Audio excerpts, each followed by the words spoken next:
Welcome everyone to episode 6 of Instant Replay. Normally we're not going to do a back-to-back on one particular week, but due to the events that have transpired in the baseball world over the last little while, we have decided we're going to give it a shot. We're going to talk about as much as we can in as little time as possible. There's a lot to get through, so Mac, let's get right into it. Let's do it. The big news, everyone knows, David Price signing a 217 7-year deal with the Boston Red Sox. Yes, $217 million. That's a lot of cash. That is a lot of cash for anyone.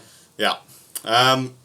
So this is my opinion. I don't really mind Price going and signing with the Red Sox. I do mind that it's the Red Sox. Really. All right. Let's be honest. Okay. AL East. That does not bode well for us. Anyways, I don't really have an issue with him signing elsewhere. It doesn't bother me at all. Obviously, it might bother Mac a little bit, but I wish he was in the NL. True. Okay, I think that's everyone's wish, but I think overall, there wasn't a lot of hope that Toronto was going to. Yeah, I just didn't seem realistic. Yeah. It would have really strangled us financially. Yeah.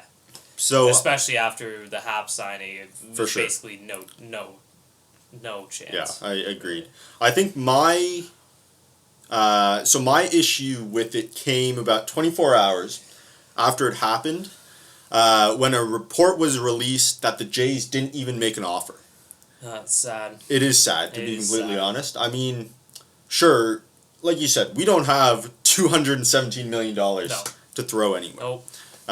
It's unfortunate, but it's the truth. But I mean, like I said, and I talked about it a little on Twitter, you miss 100% of the shots you don't take. That is true. It really doesn't matter what type of offer you're able to make him.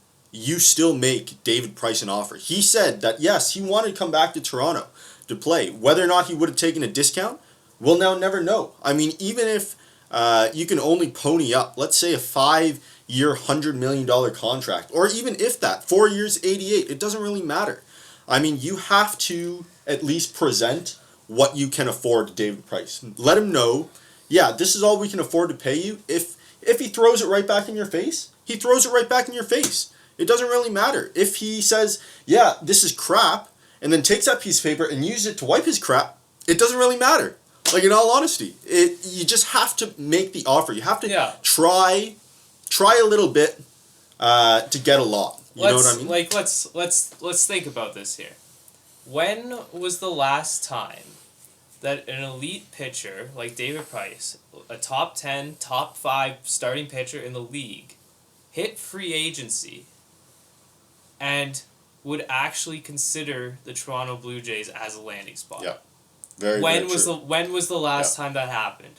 You have to at least give it a chance. Yeah. He would have considered it at least. Yeah. That's all you can ask for. Yeah. That's all you can ask for compared to what we've had in years past, where there is no way in hell. There's no way in hell that somebody comes to Toronto like that. No way. Sure. No way. Yeah. Yeah, it's a little ridiculous. And then to make matters worse, 24 hours ago, a report comes out that Anthopoulos said that he would have made an offer. Now, whether or not that's true, I mean, who really knows? It seems like Double A to at least give an offer though. Yeah. So, anyways, that's our opinion on the Jays move. I definitely don't think they made that one. Yeah.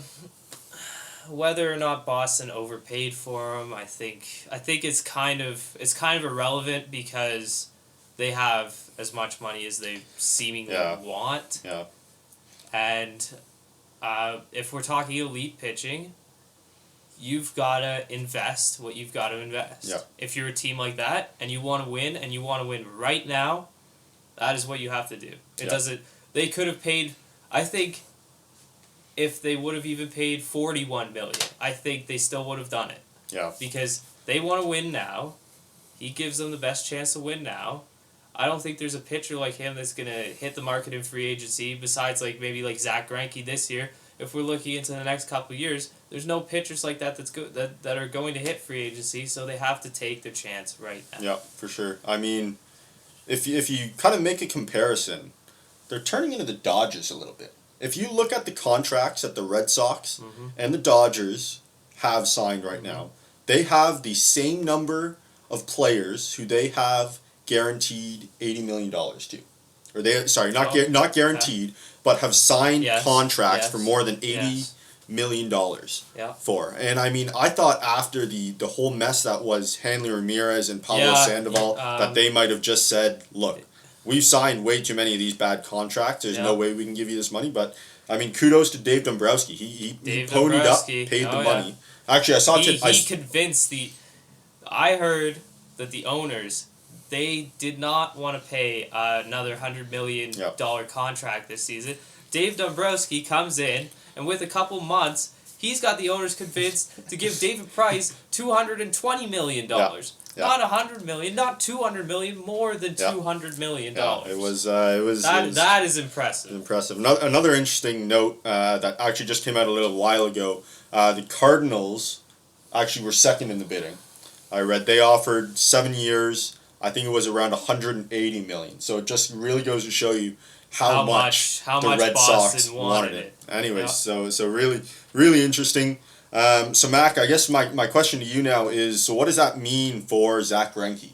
I mean, obviously he's the other prized possession out there. I mean, he's obviously got to sign a similar or even bigger contract now, don't you think? I think obviously he's a couple years older, so I think instead of a 7-year contract, he's going to get somewhere in the range of 4 or 5. Interesting. He's going to get similar numbers, but I think even though he had a statistically better season than Price last year, I get a general sense from the market that he's going to get slightly less. Slightly less. Oh, interesting.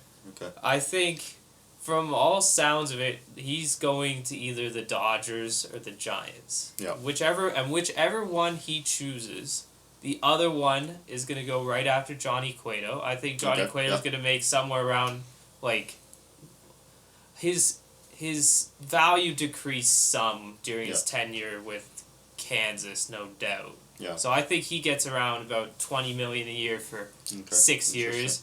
And let's say I'm going to go with Greinke getting around, I think he's going to get around $30 million over 5 years. Yeah. Like, let's say 5 years, $150 million. I know an interesting point to bring up is that Price went after a similar deal that Greinke did with the Dodgers. Oh, Price can opt out after 3 years. Yeah. He's looking to hit it big. Like, this guy's got dollars on his mind, no doubt. Like, he saw Greinke sign with the Dodgers, and Greinke's making like at least $25 million a year with his current deal with the Dodgers. But yet he's pitched even better in the last 3 years, and now he's opted out, and now he's going to make $30 million a year. Yeah. Like, what a genius! Yeah. I mean, going back to that point about the opt out, I definitely think it was the best for both teams. I mean, David Price, fantastic pitcher. Don't get me wrong, he's an awesome pitcher. But those types of pitchers, the one that throw the fire that he does, with age, they regress. Yeah, they're not able to throw as hard. What I see is that it is much more likely that a guy like Price, who relies a lot on the heater, will regress over age than Greinke. So I think Greinke, over time, it's shown this year that, like, his velocity has even decreased, like, year over year from last year. But this year he had, like, his best year, 1.7 ERA or something around that. Yeah. And his velocity was down, like, an average of a mile an hour or more on his fastball. Yeah. Anyways, it'll be interesting to see how Price is able to, if he's able to use that opt out with Boston, whether or not the opt out is actually better for Boston in the end, if he regresses. You know, is it a mutual? I think the opt out's all for the player. All for the player. Okay. That's how it was. That's how it was for Greinke anyway. Yeah. I don't know if it's a mutual agreement with the Red Sox, but anyways, kind of a brilliant move by the Red Sox to get that in there for sure. Well, other than that, there's been a lot of Jays moves over the past little while. Actually, pretty much too many to comprehend, to be honest. They've been linked with a lot of free agents. Obviously, the arbitration cutoff was yesterday. So they signed some players, didn't sign a couple players. So, anyways, let's talk about players who they have been linked with first. I mean, the biggest name that I've seen is Joakim Soria. Relief pitcher, pitched with the Tigers this past year. He's been linked with the Jays and the Royals. What do you think? I mean, it would give us kind of the closer in that bullpen arm that we've looked for this offseason. It's tough to say because I think we're still gonna go with Osuna as a closer. It's tough to say. Like, bringing in this guy would free up Aaron Sanchez, I think, for the rotation. That's how I see it. I don't know. I don't know if that's necessarily a good thing or not. It could be. Yeah. Aaron Sanchez showed some signs of being really good in the rotation last year. Yeah. I mean, we'll see what happens in spring training, but I think if we end up paying a lot for this guy, probably not the best option, really. I think if you think about it, if we keep Sanchez in the pen, if we had Cecil, Sanchez, and Osuna for the 7th, 8th, and 9th. And they all pitched like they did down the stretch. Assuming. Yeah. Assuming that, like, they stay relatively consistent with their performance last year, which seems reasonable enough. Like, they weren't over the top great last year. I think it's something they can keep up. So I think it's not a guy like Soria that we need to add. I think it's just depth guys Yeah, anyways, guys who can eat innings. Yeah, absolutely. Like, converting, like, a starting pitcher, per se. Like we did with Hendricks. Yeah, like somebody that's been absolutely down in the dumps. Like, let's say Justin Masterson. Yeah, yeah. Guy had great upside, but just hit the skids big time. And now he is... You know, he's a free agent. Not many people are going to give him looks. Somebody might give him a look in the bullpen. Why not us? We could get him on a cheap deal. Also, Soria has a past with Kansas. He was their closer for several years. So, is... Also, though, I could see Soria going to someone other than Toronto or KC because this is like a back end of the bullpen type of guy. Yeah. And that's not really, like, each of those teams really has those guys already. Yeah, I mean, I think if you look at the Royals, they definitely... Soria does not become their closer. No. Or even their 8th inning man. I mean, Kelvin Herrera is a pretty dominant setup man. Yeah, he is. I mean, I think if he were to sign with the Jays, I think he'd be given the closer's role. You think? I do think so. I think that everyone would be moved back an inning, and Osuna would be moved back an inning, and maybe you send Sanchez to the starting rotation. I mean, I think you could. Yeah. I don't know. Soria's had, like, consistency issues. Like, I'd honestly be happier to see Osuna in the closer's role. Yeah. But if we put moving Sanchez to the rotation and putting Soria in the setup role, that could work. Yeah.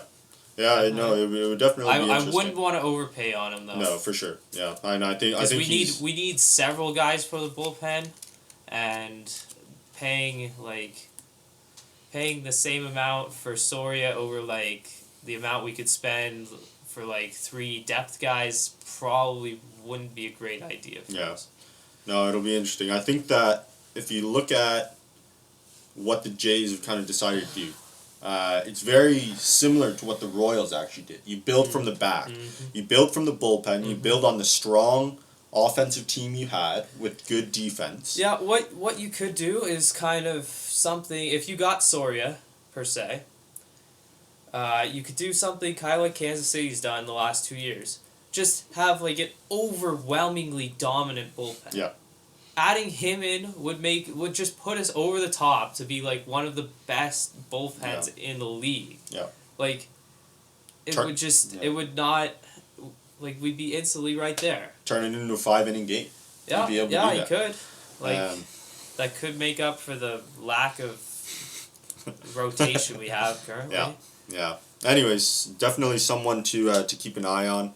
Other than that, the other big kind of player from outside the Jays, the Padres announced today that James Shields is being shipped around, which there's been no direct link made to any team. But to be honest, I think it's a really, really good fit for the Jays. I mean, if you look at what the Padres are looking for, they want to dump his salary. I mean, they signed him to a 4-year contract, I think in $70 to $80 million range, which is not actually a brutal contract. No, not by any means. And all they really want in return is A, not to deal with his salary anymore, and then B, they want a shortstop in return, a young shortstop who they can develop into their system. And if you look at that, I mean, that's kind of a strength of ours. I mean, obviously, if there's two places we have depth, it's the outfield, and the fact that we have Ryan Goins and Devin Travis both at second base, with Goins being he can be used as a shortstop as well, a natural shortstop. And I mean, Tulowitzki's blocking that position up till 2021. Yeah, I find it unlikely that we're trading him. No, not at all. I think he and Donaldson are definitely going to be looked at as kind of the centerpieces of the team for the next little while. So anyways, definitely something interesting. I mean, you could even dip in to Richard Urena back in the farm system. I mean, obviously he's young, he's pretty raw, but he's someone that you can definitely develop, showed a lot of potential. But definitely something to keep an eye on. I think it would actually work. Bringing someone like Shields in would definitely be good for the Jays and Shields. I mean, he's had a couple of disappointing seasons, quite frankly. Hasn't really been able to figure it out. So anyways, I think a change of scenery is definitely something to look out for. For him, he's going to be traded somewhere. They're just trying to blow up that whole team. I mean, after that 88 loss Kimbrel's season, gone, Upton's gone. More guys will be gone. They're trying to make their payroll as low as they possibly can. Yeah, they took their shot. It really didn't work. It really didn't work out. It's actually very reminiscent of the Jays in 2013. To be completely honest. Except we decided not to blow it off. True. So anyways, definitely something to keep an eye on. Like you said, I think those guys are expendable. Guys like Goins, Travis, Urena, they're definitely names to watch out for on the trade block, whether it's for Shields or whether it's just generally. I think at the winter meetings coming up, definitely some things to look out for. Yeah. Obviously, with our new general manager, which is what we're going to talk about next. Actually, what a great segue. Mac, give me the rundown. What do you think? It looks like Shapiro's making his stamp on the team. Yeah. I really don't know a heck of a lot about this guy. Yeah. I know Cleveland as an organization has done pretty solid at developing players over the years. Yeah. I know they don't have like a huge budget, and they've done decently well with the budget they've had. Like they've had a few, like if you think of the last 10 years, they've had probably 3 or 4 playoff appearances, which is solid. It's better than the Jays have done for sure. So that's a positive. Yeah. But otherwise, he's unknown for now. I think people aren't going to be happy that Tony LaCava didn't get the job because, people want...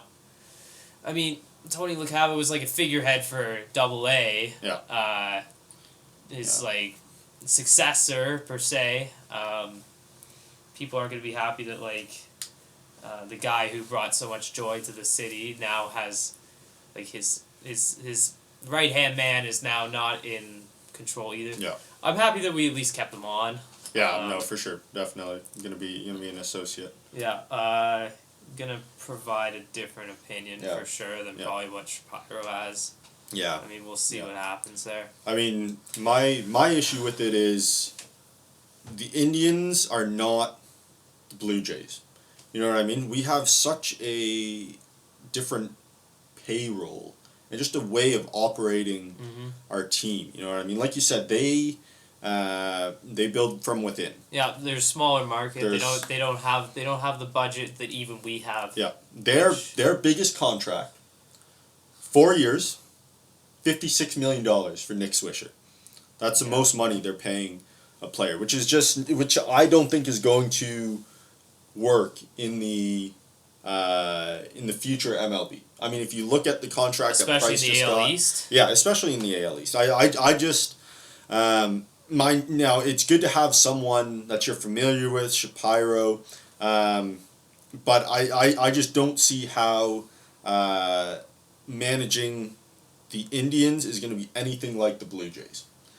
And I mean that's my issue with it. I think that Yes. sure they might be good executives. I think the big thing is that I don't know if Shapiro can be blamed or not for AA leaving, but AA leaving left the fans with a lack of trust in Shapiro. Yeah. Even though he really hasn't done anything wrong per se yet, he's been linked to why AA left, and that for that reason, AA was treated as a hero here. Yeah.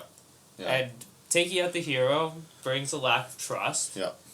And Shapiro handpicked this guy, and therefore we have a lack of trust in him for now. Yeah. For now. Yeah. I mean, people loved AA because he made bold moves. He wasn't afraid. He wasn't afraid of anything. But that's not how the Cleveland Indians have played baseball. No. Over the past little while. So, anyways, it was awesome to watch AA. Yeah, for sure. Obviously, not all of them worked out, but Nope. you know, when you win some, you lose some. And to be honest, I'm a little afraid. The glory that he brought to the city over the months of August to October was definitely worth every risk that he took. Yeah, I think. Yeah, it'll be interesting to see. For a playoff starved city like Toronto, that was quite something. Yeah. So Cleveland Indians also, rumor is that they have starting pitchers on the market. Yeah. And that's another rumor. They're looking for outfield. We have outfield. Very true. Yeah, I mean, you take a look at that as a way to improve the needs that we have. I mean, I know you and I were talking about it before. There have been some trade rumors swirling about Kevin Pillar. Kevin Pillar for either Danny Salazar or Carlos Carrasco is the rumor. Which I think the Jays win, to be honest. I think the Jays would be selling high on Pillar definitely after a career year.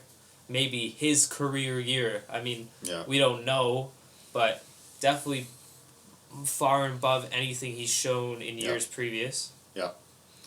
I mean that'd be a really good pickup. I think, and it would address our needs. I mean, you were saying they're controllable. Young, controllable starting pitchers that are dynamic with high upside. Tough definitely to find. Top of the line starters. We're talking like one, probably number 2 slot here. Yeah. Something that's what we need. Yeah. That's what we need. Somebody to go right in behind Stroman. Yeah. To solidify the top of the rotation. Yeah. I like we talked about. Pitchers are better in pairs. Yeah.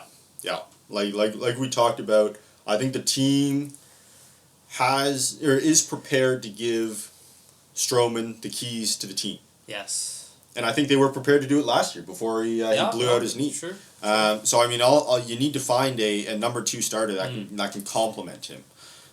So I think Salazar or Carrasco, that would be awesome. And if the price is right, price is right. Let's think about what the Jays could go up against next year. They could go up against a 1-2 punch of David Price and Clay Buchholz. Yep. They could go up against a 1-2 punch of Yu Darvish and Cole Hamels. Yep. Yeah. That is scary. Yep. In a playoff series, yep. If the Texas Rangers end up making the playoffs, watch out if those two are healthy. That is tough right there. Tampa Bay getting all of their hurt starting pitchers back. I mean, they Chris Archer. Yeah, add Chris Archer into that mix. I mean, it's you need 2 pitchers to be able to compete. It's gonna be scary out there. Yeah. If we're looking at New York, Severino up and coming. Severino and Tanaka, 1-2 punch. Every team seems to have a 1-2 punch. we don't have that right now. And I think if we're going to make a serious run at it next year, that is what we need. Yeah. We need a number 2 to go with Stroman. And we don't need a David Price type of guy, but we do need a top-of-the-line pitcher. Yeah, for sure. Yeah, so definitely some things to look out for. Winter meetings will be really interesting to see. I think it'll be very, very surprising if the Jays come out of those without a deal being made. Yeah. How big it is, we're not sure. The market right now seems the most active for free agents and trades that it has in many years. Yeah. That's exciting It's and exciting, also it's exciting and also scary. Yeah. Anyways, like we said, it'll be interesting to watch. So some names to watch out for: Joakim Soria, James Shields. Keep an eye out. The last thing we want to talk about baseball. Gianna Navarro is left. He's gone to the White Sox. Put in some pretty good work for Toronto. I mean, he was never really viewed as the guy. Yeah. But he didn't play badly. Solid. He was solid. Yeah. Solid player. Yeah. It was really good at his role. Really good at his role. And he was good for a couple chuckles. Yeah. Nothing like watching Navarro leg out a double. Yeah. That was always fun. Definitely. So I mean, where do the Jays turn to now? Then I mean, they decided not to tender Josh Tolley, which I think Josh Tolley should not be an option here, as we talked about previously. Yeah. For obvious reasons, considering that he just isn't anywhere near a major league level baseball player. Yeah. Some rumors I heard: Jared Saltalamacchia would be interesting. I mean, whether or not I think he's kind of in the same boat as Navarro. Mm-hmm. To be honest, I think he's going to look to be an everyday catcher, but I don't think he's going to find that probably anywhere. Not there. Yeah. I heard that even with Navarro going to the White Sox aren't strong at catcher. Their starter was Tyler Flowers last year. I mean, who the heck is that? Yeah. Actually, to be honest, he was another name linked with the Jays. So I heard that Navarro's going to go there, and he's going to platoon with someone else they had just signed. Giovanni Soto's there, isn't he? Maybe. Yeah. Anyways, I heard that Navarro he's only going to be a platoon guy. Yeah. So, anyways, I think you could look for Jared Saltalamacchia on the Jays' radar. Even Tyler Flowers, maybe. I mean, not a lot of upside, but you just need someone back there who's good defensively. Yeah. And then there's always the option of promoting from within. I mean, the Jays are pretty strong at catcher down in the minor leagues. I mean, AJ Jimenez has been hurt a lot. He was kind of an up-and-comer. He was looked at as maybe the next guy. Had Tommy John surgery, unfortunately. Hasn't played a lot over the past couple seasons, but then obviously in the 2014 draft, they drafted Max Pentecost, who's looked at as kind of the super daddy of the catching position for the Jays for the future. I mean, Russell Martin's always is gonna occupy it until the end of his contract, I think. But if you need a backup, Pentecost might not be ready for next year. I mean, he hasn't played above single A ball. Jimenez might be a backup catcher if he's healthy. Might be able to make that transition for 1 year until Pentecost can kind of make it up. So I mean, the Jays have a couple different options here. I mean, they can look trade, they can look free agency, or just promote from within. Yeah, you don't need too much. Russell Martin's going to take the bulk of the workload, which is good. Yeah. Still, you got that problem with R.A. Dickey and Russell Martin not wanting to catch knuckleball. Yeah. But like I said in the last podcast, I still see R.A. Dickey being traded, and the David Price signing to Boston just strengthens that opinion in my mind. Yeah, interesting. Yeah, so definitely some things to look out for. Obviously, David Price was the big topic of conversation among the Major League Baseball world the past couple days. Anyways, show me the money. Somewhere. Be interesting to see how the Red Sox do with him. Yeah. They could be a powerhouse, but there's a lot of ifs. Yeah. There's a lot of ifs there. Yeah. A lot of stuff has to go right for them to make this work. Very true. A kind of fun fact to finish off that I read over the next 7 years, I read that there is going to be something like 218 million seconds going by. David Price is making $217 million. Just put that into context for a second. That's how much money he is making over the next 7 years. I'm a jealous man. Yeah. Anyways, that's all we got on the topic. Hope you enjoyed it.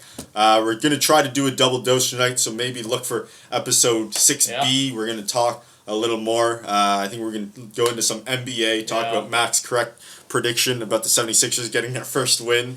So anyways, that's it for us from baseball. Hope you enjoyed, and make sure you watch the next video.